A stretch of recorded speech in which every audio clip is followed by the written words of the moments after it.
Muy bien, alumnos, muy buenas tardes. Vamos a comenzar con la clase de terapéutica para manejo de la hipertensión arterial y falla cardíaca. Primero, algunos considerandos epidemiológicos. Fíjense que tiene una alta prevalencia en los países de altos ingresos y en los países de ingreso bajo e intermedio la prevalencia es menor. Esto es un estudio ya publicado hace un par de años en Lancet.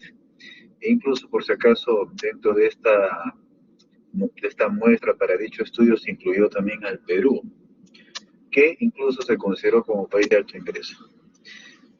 Fíjense que tanto en Estados Unidos como en Europa aproximadamente alcanzamos una prevalencia de hasta el 40%.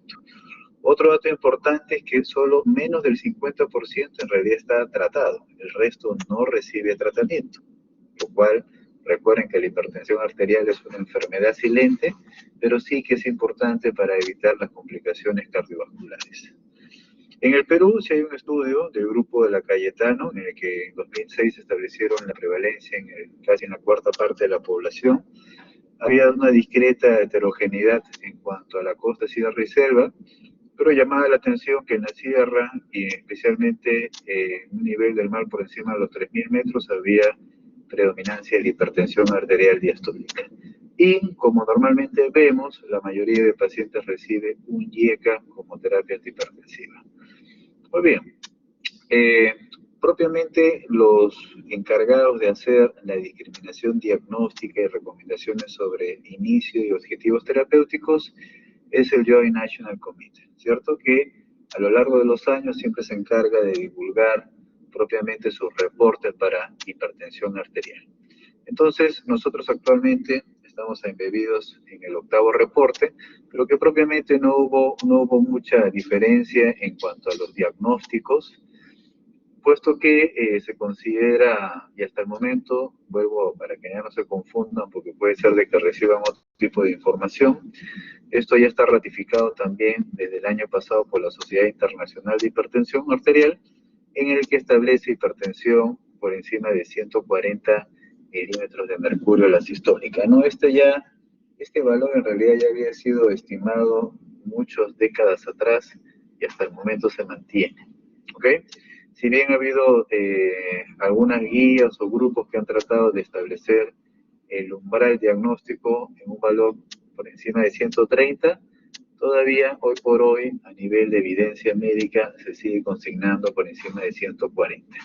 Y en realidad desde allí se establece tanto la hipertensión estadio 1 o la de tipo 2 si es por encima de 160. Y el paciente prehipertenso si está entre 120 y 140. ¿Ok? En cuanto a la hipertensión arterial diastólica, entre 80 y 89, y hipertensión diastólica por encima de 90. ¿Ok? Entonces, diremos que el paciente tendría una presión normal si es menos de 120 con 80 milímetros de mercurio, ¿no? Y de allí, en realidad, ya se había estimado que cada incremento de 20 milímetros de mercurio y de 10 milímetros de mercurio en la presión arterial se asocia a incremento de riesgo cardiovascular. Ok, entonces, como les digo, esto ya está ratificado de la misma forma desde el año pasado, y acá sí establecen una diferencia en cuanto a lo que es todavía el rango de normalidad, puesto que le dicen normal alto entre 130 y 139, pero aún normal. ¿Ok? Igual, si nosotros vemos esto, nuestra preocupación más debe de estar orientada hacia los medicinas, hacia los estilos de vida del paciente, puesto que está totalmente asociado directamente la dieta, la falta de ejercicio, etcétera, a los rangos de hipertensión arterial. Acá se establece normal menos de 130,85. Muy bien, para el registro de la presión arterial, fíjense que hay algunas variantes. Normalmente en antaño se utilizaba pues el tensiómetro de mercurio, le daban una credibilidad propiamente por su exactitud, por su calibración, pero luego esto poco a poco fue desplazándose por los tensiómetros anaeroides en la consulta externa, y hoy por hoy en realidad ya estamos utilizando estos tensiómetros oscilométricos, que son en realidad unos dispositivos que me permiten registrar directamente la presión arterial ¿ya? Un dispositivo es un esfingomanómetro oscilométrico validado electrónico y las características o el perfil por el que tiene que tener el paciente, en realidad eso no cambia, ¿no? Que tiene que estar en sedestación, tiene que registrarse a la altura del corazón, que el paciente debe apoyar la extremidad sobre una superficie, que el paciente tiene que estar sobre ambos pies sobre el suelo, que no debe cruzar las piernas, que no debe hablar durante el registro o la medición de la presión arterial, que previamente tiene que haber estado relajado, no haber hecho ejercicio, no haber tomado sustancias psicotrópicas. Entonces eso no cambia. Incluso en algunas últimas guías de este año incluso se le está dando énfasis en el registro estandarizado de la presión arterial, para diferenciarlo de un registro que no cumple estas condiciones. ¿Okay? Entonces, este tensiómetro oscilométrico también ya se ha extendido su uso del punto de vista ambulatorio, y qué decir ahora con la pandemia, que muchos de los pacientes hacen estos controles ambulatorios y le describen la presión arterial a sus médicos en relación a su monitoreo domiciliario a diferentes horas del día, lo cual en realidad es correcto, es adecuado y además se adapta a las circunstancias que estamos viviendo. ¿Okay? Entonces, es importante tener en cuenta este aspecto. Ahora, en cuanto al diagnóstico, fíjense que si nosotros encontramos en el rango de hipertensión propiamente, por supuesto que se indicará que baje de peso, que aumente su actividad física, que no sea sedentario, que no consuma comidas procesadas, bajo de sal, más rico en verduras, frutas, etcétera. Y el monitoreo muy bien lo podríamos hacer con el monitoreo domiciliario de la presión arterial, o incluso también se podría hacer un mapa, ¿no? En cuanto al recuento en 24 horas de la presión arterial. Si hacemos esto, por si acaso, cuando se hace un mapa, lo que se ha validado de corte para definir si es el paciente hipertenso no es 140, sino es 130. Entonces, si hacemos seguimiento domiciliario, ambulatorio, entonces tendremos que ver si es que el paciente está o no sobre este valor. Entonces, si el paciente tiene el valor todavía menos de ello, entonces en realidad lo que ha sucedido con este paciente es que puede haber tenido una hipertensión de bata blanca cuando el paciente se registró en la consulta externa por encima de 140. Y si el paciente no está por debajo de esto, se entiende por encima, entonces sí que el paciente es hipertenso. Ahora, si estuviera en el rango, que ya ustedes han visto que le dicen normal alto, también siempre se va a indicar cambios del estilo de vida, el mismo monitoreo, y de la misma forma, si encontráramos que la presión ambulatoria domiciliaria está por encima de 130, entonces sí que el paciente tiene hipertensión, solo que le llamaríamos enmascarado, que no se detectó por encima de 140 en la consulta externa. Y si no estuviera por encima de este rango, simplemente sería una elevación de la presión arterial transitoria.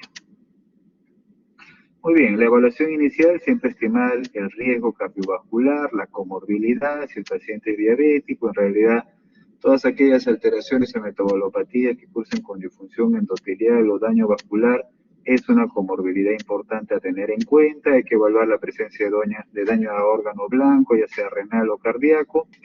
Luego la analítica, tendremos que ver el potasio, la creatinina, puesto que recuerden que vamos a utilizar IECAS que pueden generar retención de potasio, contraindicarse cuando la enfermedad renal crónica está avanzada. Hay que ver biomarcadores de daño renal como es la proteinuria o albuminuria. Si queremos ver remodelación miocárdica, nos va a servir el electrocardiograma. Y, como no, en cuanto a la comorbilidad diabética, glucosa, perfil lipídico, por ejemplo. Muy bien. Cuando iniciamos tratamiento, fíjense que en el octavo reporte, que vuelvo a repetir, es el ente responsable sobre estas recomendaciones, en las personas ancianas, bueno, en realidad en el corte por encima de 60 años, había establecido el inicio de tratamiento recién cuando la presión arterial esté por encima de 150 con 90 milímetros de mercurio. Y en el resto de la población, menores de 60 años, incluido el nefrópata o el diabético, simplemente se acoge al mismo criterio de inicio de tratamiento, que es cuando la presión está por encima de 140 con 90 milímetros de mercurio. ¿Ok? Esto en realidad ya se estableció en el octavo reporte y no es de que haya salido pues algo que desdiga propiamente este criterio, ¿no? Si bien sea, primero empezando por el mismo Joint National Committee y ni tampoco alguna otra, la Sociedad Internacional de Hipertensión en forma categórica tampoco. ¿Ok? ¿Qué cosa es lo que agrega la Sociedad de Hipertensión Internacional? Bueno, hace un objetivo terapéutico importante, puesto que discrimina entre lo que sería esencial versus lo que es óptimo. Por ejemplo, en lo que es esencial, vemos de que la presión arterial sugiere que debería de reducirse al menos 20 con 10 milímetros de mercurio. ¿Okay? Idealmente menos de 140 con 90 milímetros de mercurio, ¿no? Esta recomendación realmente es basada en el mundo real, basada en las circunstancias en cuanto a los pacientes, puesto que no es que necesariamente siempre se va a alcanzar estos rangos, pero fíjense que esta es la primera guía clínica que ya sugiere que al menos se reduzca esta cantidad en milímetros de mercurio. Y lo óptimo sería, si es que el paciente es menos de 65 años, menos de 130,80, pero tiene que igual no reducirse tanto la presión arterial por el posible efecto de la curva J, que es aquella que cuando se reduce la presión arterial también se asocia a incrementos de riesgo cardiovascular, y por lo tanto sugieren que debe estar más de 120,70 en cuanto al tratamiento, y si está por encima de 65 años, sí que debería tener menos de 140,90, pero siempre evaluando la tolerancia. ¿Ok? En las personas por encima de 60 años, el Joint National Committee sugirió que recién inicien el tratamiento, porque una cosa es cuando inicio el tratamiento, otra es a cuánto debo de llevarlo como objetivo terapéutico. Fíjense que ahí se estableció este corte, y esto estaba en razón a que los diferentes estudios clínicos, que normalmente incluían pacientes ancianos, que ustedes ven acá en el límite superior de las columnas el nivel de la presión con el que fue incluido el estudio del paciente. ¿Okay? Como lo ven ahí, todas en un rango elevado de la presión arterial por encima de 160.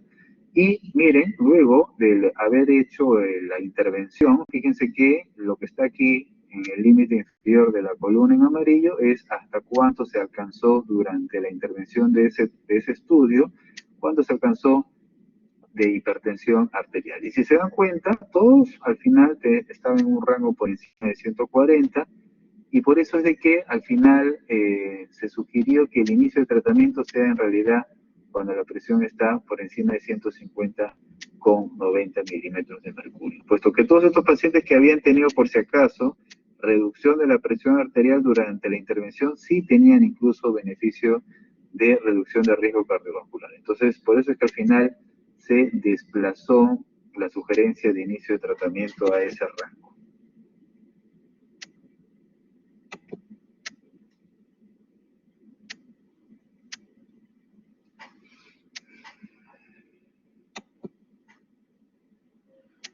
A ver, un momento que no quiere avanzar.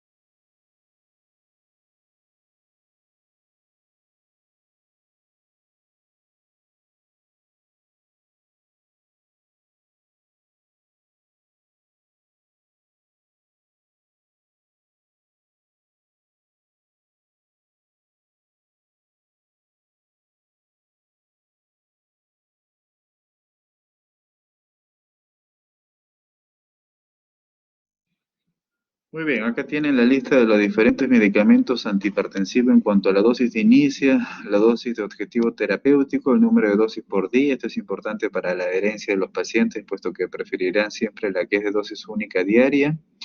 Y ahí ustedes lo pueden revisar. Medicamentos ampliamente utilizados como el captopril, en el que podemos dar dosis de 50 miligramos y normalmente podemos darlo en promedio cada 8 horas, acá se extiende hasta cada 6, pero el promedio general es de cada 8 horas, o sea 150 por día, y así tienen toda la lista, ¿no? Tanto de los ARA2, beta bloqueadores, los calcio antagonistas y los diuréticos tiazídicos, de los cuales disponemos los dos últimos, que es la hidroclorotiazida y la indapamida en nuestro medio. Muy bien, en cuanto a la patogénesis de la hipertensión arterial, para recordar, bueno, siempre se tiene que remontar a la variable hemodinámica de la presión arterial, que es producto de la resistencia vascular periférica, ¿ok? De la resistencia vascular periférica y del gasto cardíaco, que este a su vez depende del retorno venoso, la capacitancia venosa, de la volemia, de la ganancia positiva de sodio, como estamos viendo acá, y donde se controla propiamente el balance de sodio a nivel renal. Por eso es que este cuadrito hace mención del riñón. Y en el riñón lo que tenemos que recordar es que hay una regulación que justamente cruza dos variables, por un lado la presión arterial y por otro lado la natriuresis, que normalmente debería haber una relación proporcional entre el rango de la presión arterial con la capacidad natriurética. Entonces, normalmente si tú tienes una mayor ingesta de sodio, lo que hace el riñón es incrementar la presión arterial para favorecer finalmente la carga excretada del mismo, o sea, de sodio. Y por eso es que hay una correlación. Digamos que el incremento de la presión arterial tendría más bien un fin regulatorio. Pero ya desde el punto de vista patológico, o sea, ya con el paciente con hipertensión esencial, por ejemplo, la curva de presión y natriuresis, como vemos, se desvía hacia la derecha. ¿Y esto qué significa? Que a pesar de que se incremente la presión arterial y se incremente la carga excretada de sodio, en realidad el paciente ya no recupera la presión arterial previa normal. ¿Ok? Entonces, siguiendo este defecto propiamente natriurético, tendremos un balance positivo de sodio, aumento de la volemia, la capacitancia, el retorno, el gasto cardíaco, y esto a su vez incrementa la presión arterial. ¿Ok? Muy bien. Entonces, lo que nosotros tenemos que hacer, si es que hablamos de medicamentos que propios del defecto en cuanto al balance positivo de sodio, por eso es que ya desde la primera guía del Joint National Committee se recomendó el uso de diuréticos tiacídicos, ¿cierto? O sea, esto ya tiene bastante tiempo en relación al defecto natriurético de un paciente con hipertensión arterial esencial. El resto, fíjense que normalmente nos vamos a centrar acá, donde dice vasodilatadores, porque normalmente ahí recae la acción para reducir la resistencia vascular periférica, bloqueando a la enzima convertidora de angiotensina, o a los receptores tipo 1 de la angiotensina 2, o los bloqueadores de los canales de calcio, y así, ¿ok? Ya, fíjense que en menor importancia en cuanto a guías clínicas, puesto que su mención se reduce, están los beta bloqueadores o los medicamentos inhibidores de acción central del sistema simpático, como la clonidina y la metildopa, que en realidad son excelentes medicamentos, pero normalmente no es que estén indicados como de uso de primera línea, puesto que los que se indican, ya como ven acá establecidos desde el Joint National Committee 8, son estos 4 grupos: diuréticos tiacídicos, que como ven normalmente la evidencia lo favorece tanto para la población de raza negra, ¿ok? Los bloqueadores de canales de calcio, que también está indicado para la población de raza negra. En general todos yo lo podría utilizar en la población en sí, pero miren, normalmente uno trata de discriminar el grupo preferente, entonces raza negra, diuréticos tiacídicos y bloqueadores de los canales de calcio, los YECAS y los ARA2, más bien para la enfermedad renal crónica. ¿Ok? Muy bien. ¿Qué más nos dice esta guía europea de cardiología sobre manejo de la hipertensión arterial, que en realidad va en sintonía con la del año pasado de la Sociedad Internacional de Hipertensión? Es de que los pacientes que tienen efecto hipertensión grado 1, hay que hacerle cambios del estilo de vida, igual tendría que hacerse con el paciente con la presión normal alta, y normalmente la recomendación hoy por hoy en forma clara es de que la terapia debe ser combinada. Digamos de que años atrás se discutía si es que los pacientes podían recibir monoterapia, pero hoy por hoy lo que se prefiere es una terapia combinada. Dos medicamentos farmacológicos que actúan en dianas diferentes, digamos que sinergia la acción terapéutica. Además de que al momento de darle dos, yo no tengo la necesidad de incrementarle tanto la dosis de ambos, con lo cual reduzco la posibilidad de manifestaciones de efectos adversos. Por eso es que se sugiere hoy por hoy terapia combinada según las guías clínicas, ¿ok? Tanto de la Sociedad Europea, la Sociedad Internacional de Hipertensión, por ejemplo, ¿ok? ¿En quién podría dar monoterapia? En aquellos pacientes que son frágiles, ¿no? Ustedes deben haber visto que existen índices o score de fragilidad que no representa otra cosa cuando el paciente puede ser anciano, añoso, o tiene un gran índice de comorbilidad.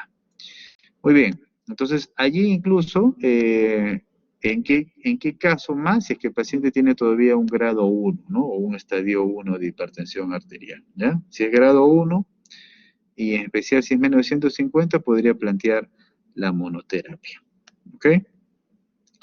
Muy bien.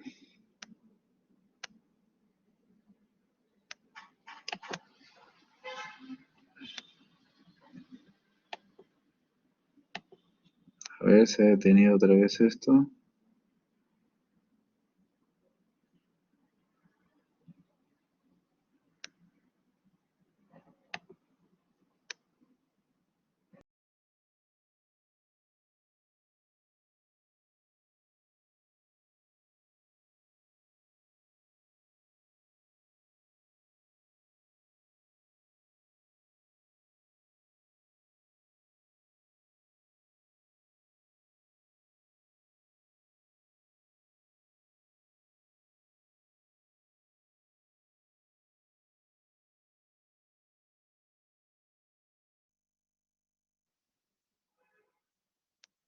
Muy bien, entonces el manejo escalonado para la presión arterial entre los 4 grupos es terapia combinada, monoterapia, ya saben en quién.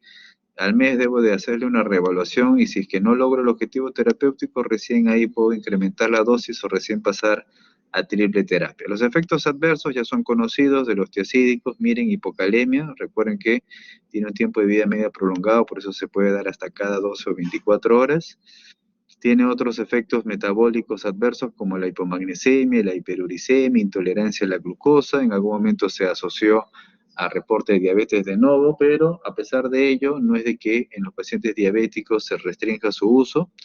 Así es que, si bien esto está muy bien descrito farmacológicamente, clínicamente no tiene alguna contraindicación de uso en los pacientes prediabéticos o diabéticos. Los casos de los IECAS, miren, ya los conocidos, tos, angioedema, y por eso pasamos a veces a los BRA, ¿cierto? A los antagonistas de los receptores de angiotensina 2 tipo 1. Y, pero fíjense que eventualmente también podrían producir angioedema, como estamos viendo acá.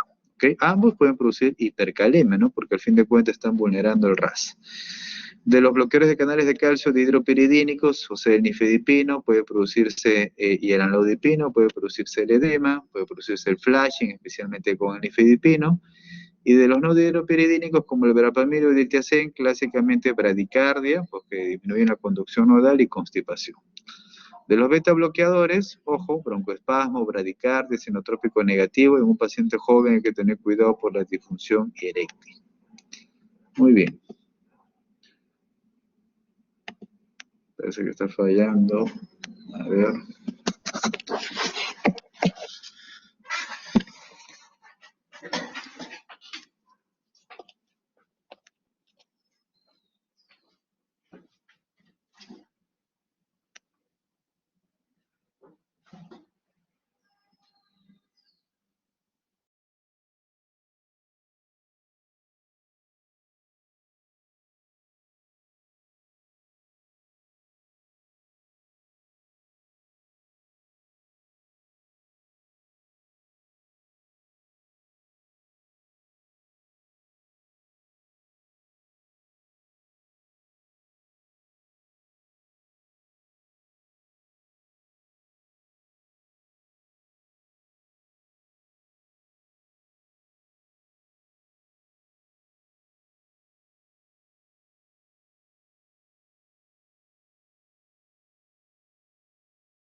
Ok, ¿qué consideraciones podemos tener? Bueno, miren, ya se han dado cuenta de que primera elección no se recomienda betobloqueadores, ya lo vamos a ver por qué.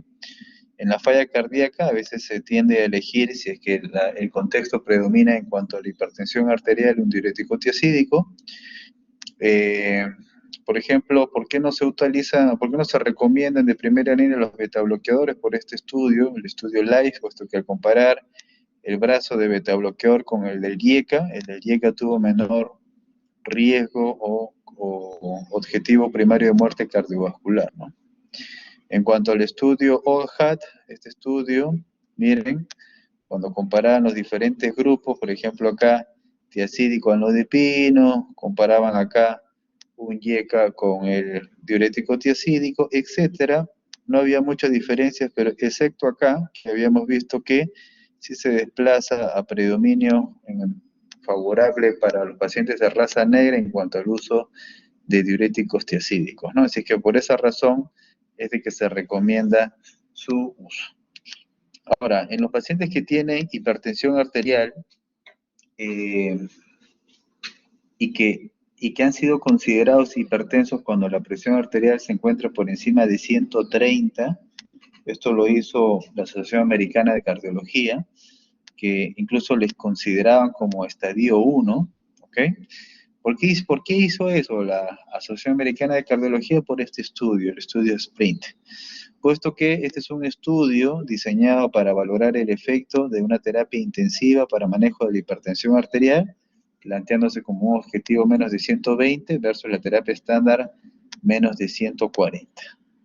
Tenía una población en realidad cautiva, que era una población que tenía riesgo cardiovascular, enfermedad renal crónica también, y en efecto encontraron que aquellos que recibían una terapia intensiva sí cumplían con la reducción del objetivo primario de enfermedad cardiovascular y mortalidad, lo cual es importante, sí tenía diferencia significativa. ¿Okay?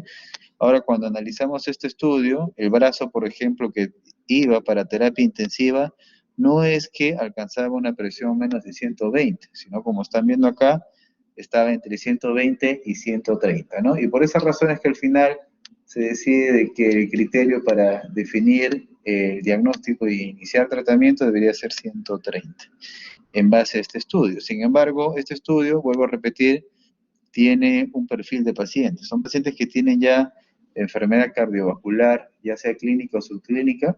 Así es que ustedes vieran un paciente que tendría este perfil, probablemente sí podría a lo mejor aventajarse de hacer un inicio precoz en cuanto a la terapia antihipertensiva. Si es que el paciente ya superó el manejo de los cambios del estilo de vida. Hay que también tener en cuenta lo que les dije en un comienzo sobre la curva J, puesto que, ¿qué cosa era la curva J? Era cuando la presión arterial, cuando lo podemos ver, cuando la presión arterial aumenta su riesgo cardiovascular en la medida que se va reduciendo también la presión arterial. Y esto ha tenido incluso un fundamento, tanto así que en algunas guías clínicas llegaban a decir este enunciado, que menos es mejor. Pero en realidad esto se opone a la evidencia de una curva J. Así que, y también se sostiene con lo último que está recomendado en la última guía de la Sociedad Internacional de Hipertensión Arterial, que como ya les mostré, no sugiere que hagamos unas reducciones marcadas de la presión arterial. Ok, y finalmente en los pacientes con enfermedad renal crónica, ¿por qué preferir los IECAS y los ARA2 a modo de recuerdo? Porque eso reduce la presión intraglomerular y en consecuencia va a reducir la proteinuria, ¿cierto? Si tú tienes menor presión de tu glomérulo, entonces va a haber menor filtrado capilar de las proteínas. ¿Y cómo se logra eso? Al reducir justamente el efecto de vasoconstricción de la angiotensina 2 en la arteriola eferente, ¿cierto? Si tú reduces acá el efecto vasoconstrictor, entonces va a favorecerse la salida del eferente y por lo tanto la presión en el glomérulo se va a reducir. Muy bien, ahora pasamos a falla cardíaca. Miren, la definición clínica, como lo ven ahí, es una alteración estructural o funcional del llenado ventricular. Hay un criterio de facción de eyección reducida, menos del 40%, versus la preservada. Las causas clásicas ya la están viendo ahí: causa isquémica, hipertensiva, enfermedad valvular.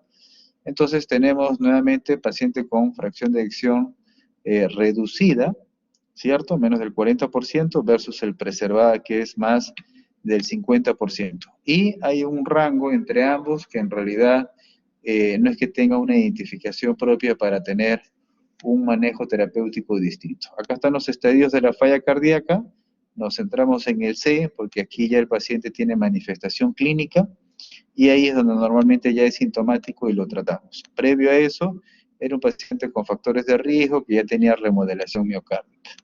Entonces hay que valorar la sintomatología, ya esto lo saben bien, sus criterios de Framingham, de Disney, hay que valorar los factores de riesgo cardiovascular, el tabaquismo, la apnea obstructiva del sueño, porque genera una descarga adrenérgica durante el mismo. En el examen físico hay que valorar la volemia, porque puede haber sobrecarga de volumen y habrá presencia de tercer ruido. Hay que ver si tiene congestión o ingurgitación yugular, congestión hepática como una manifestación de congestión vascular sistémica. Hay que ver la analítica, que es lo que nos interesa acá. Ver, por ejemplo, si es que el paciente tiene hiponatremia, que en este caso sería dilucional, hay que ver la creatinina, la hemoglobina, el perfil metabólico del paciente. También se utiliza como biomarcador, pero que tiene más importante para el seguimiento y no para el diagnóstico, el ProBNP, la fracción N terminal, puesto que esta estará incrementada en los pacientes con falla cardíaca. ¿Okay?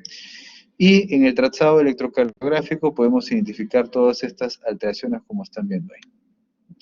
Ok, ¿cuál es el tratamiento? Miren, hay 6 grupos farmacológicos, pero la terapia nuclear principalmente recae en los siguientes 4. A ver, ¿cuáles son? 1 es diurético de asa, 2 es el uso de IECA o ARA2, 3 los beta bloqueadores y 4 los antagonistas receptores de la aldosterona. Esos, digamos, son los 4 medicamentos que constituyen la terapia nuclear básica de una falla cardíaca. Y eventualmente podemos agregar digoxina o nitratos. Acá están todos los estudios clínicos que ustedes con dedicación los van a leer. Entonces, en cuanto a la digoxina, para recordar el mecanismo de acción, que es un agente inotrópico, normalmente lo que está haciendo es inhibir a la bomba 3-sodio 2-potasio ATPasa, y esto de algún modo está favoreciendo, como consecuencia de esta inhibición, que se disponga de más calcio a nivel citoplasmático, que favoreciendo la contractibilidad miocárdica. Sin embargo, esto de acá, el uso de la digoxina, más bien se opone a la filosofía de la acción de los beta bloqueadores, que como ven también es parte de la farmacología básica de un paciente con falla cardíaca, puesto que los beta bloqueadores, al reducir la contracción, el cronotropismo, lo que está favoreciendo es menor consumo de oxígeno. Entonces evitas la remodelación a largo plazo y por lo tanto vas reduciendo el consumo de oxígeno. En cambio, la digoxina más bien estaría incrementando el inotropismo. ¿Ok? Muy bien. Entonces, nuevamente, los diferentes estadios, me voy a centrar en el C, me interesa propiamente el estadio en que el paciente tiene falla cardíaca con fracción de eyección reducida, que es este de acá. Acá, como lo ven, se puede ver tranquilamente la terapia básica nuclear, esta cuádruple terapia. Y en los que tienen fracción de eyección preservada, podríamos fijarnos que eventualmente podría recibir diuréticos si es que el paciente tiene síntomas de congestión, como estamos viendo acá. Así que también podríamos tenerlo en cuenta esa medicación. ¿Y en qué momento? Bueno, si hay si hay sobrecarga de volumen, si los pacientes tienen disnea clase funcional del 2 al 4, hay que pensar siempre en los diuréticos de asa, ¿ok? Acá no estamos planteando diuréticos tiacídicos. Si el paciente tiene falla cardíaca e hipertensión arterial, lógicamente tendré que indicarle ya no tiacídicos, sino de asa, diuréticos de asa, furosemida. ¿Y en qué momento? Bueno, ¿cuándo es que indico el antagonista de la aldosterona? Que normalmente se ha vinculado a menor remodelación miocárdica, rehospitalizaciones por falla cardíaca, etcétera, en los pacientes que tengan el potasio menos de 5, ¿cierto? No se olviden que estás antagonizando a la aldosterona, así es que no tiene que ver hipercalemia, y esto normalmente se condice cuando el paciente tiene todavía una filtración glomerular por encima de 30. Muy bien, ¿en qué caso utilizaré nitratos? Bueno, en los pacientes que tienen disnea sintomática persistente y que son afroamericanos, ¿ok? O sea, si el paciente es de raza negra y todavía persiste sintomático, pese a que ya está con la terapia estandarizada, ahí es cuando lo puedo agregar nitratos. Ahora, el uso de los IECAS para los pacientes con falla cardíaca, como lo ven acá, tiene una dosis de inicio reducida porque son dosis para evitar la remodelación miocárdica. En cambio, yo podría recién incrementar posteriormente la dosis de los pacientes que tienen falla cardíaca si, por ejemplo, coexiste con hipertensión arterial. Y si no coexistiese, bastaría solamente con darle una dosis de inicio. ¿Ok? Como ven acá, por ejemplo, el captopril, que su dosis es de 25 miligramos, bastaría con darle solamente la cuarta parte del mismo. ¿Ok? Muy bien. Luego tenemos acá, en cuanto a los diuréticos de ASA, la furosemida. Fíjense que acá en este reporte yo puedo alcanzar una dosis máxima de hasta 600 miligramos, pero como ya eh, lo he mencionado anteriormente, la dosis incluso en el ejercicio, en la práctica clínica puede ser incluso mayor, pero en realidad mientras más incrementas la dosis, más te expones a los efectos adversos. Así que mientras más requiera dosis es porque el paciente ya está alcanzando el fracaso terapéutico. ¿Ok? Muy bien. Entonces, algunas consideraciones, fíjense, si es que el paciente tiene disnea, sobrecarga de volumen, está en terapia diurética de ASA, y luego el paciente mejora del edema y no tiene congestión, no tiene disnea. La pregunta es, ¿le debo seguir dando diurético de ASA? Y la respuesta, ¿cuál es? Sí, para evitar justamente sobrecarga de volumen. ¿Cuándo no debo dar un IECA? Una terapia antihipertensiva, si es que el paciente tiene hipotensión, si el paciente es monorreno, si tiene estenosis renal bilateral, si está con hipercalemia. ¿Cuándo no debo dar betabloqueadores? Si justamente el paciente está ingresando a emergencia, descompensado con su insuficiencia cardíaca, taquicárdico, y esa taquicardia es lo poco que tiene el corazón justamente para poder optimizar la fracción de eyección descompensada que tiene, en ese momento no le debes dar un betabloqueador. ¿Ok? Muy bien. Lógicamente, si hubiera bradicardia, hipotensión, tampoco. Muy bien. Los antagonistas de los receptores de aldosterona, ya hemos dicho cuándo se da el tratamiento. Este tema de los betabloqueadores es importante. Fíjense que hasta el 32% de los pacientes descontinúan los betabloqueadores porque han tenido alguna intercurrencia, ¿no? No solamente bradicardia, sino fíjense fatiga, empeoramiento de los síntomas, entonces normalmente ha sido mal indicado, así que tengan en consideración esto. Y la digoxina, fíjense que es un medicamento que tiene una particularidad, tiene un margen terapéutico estrecho, miren, tiene un valor sérico normal en este rango, ¿y esto qué significa? Que es un medicamento con una labilidad. Si yo incremento la dosis, a lo mejor me voy a la sobredosificación y a la intoxicación, puedo producir arritmias, síntomas gastrointestinales, alteraciones neurológicas, alucinaciones, o me puedo ir a la dosis infraterapéutica también. Entonces, debo de tener cuidado. Debo de cuidarme, de no hacer intoxicación digitálica, en especial en las personas añosas o los que ya tienen coexistencia de la enfermedad renal crónica. ¿Ok? Los calcio antagonistas, si es que el paciente es hipertenso y lo toma, podría ser que lo siga tomando su medicación aún.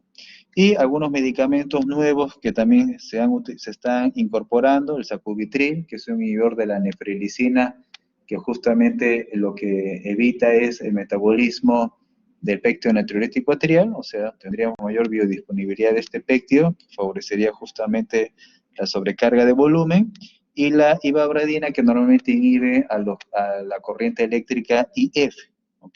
Que en realidad tiene la misma, o tiene un mecanismo de acción o una finalidad de acción similar al betabloqueador para reducir el consumo de oxígeno. ¿Okay?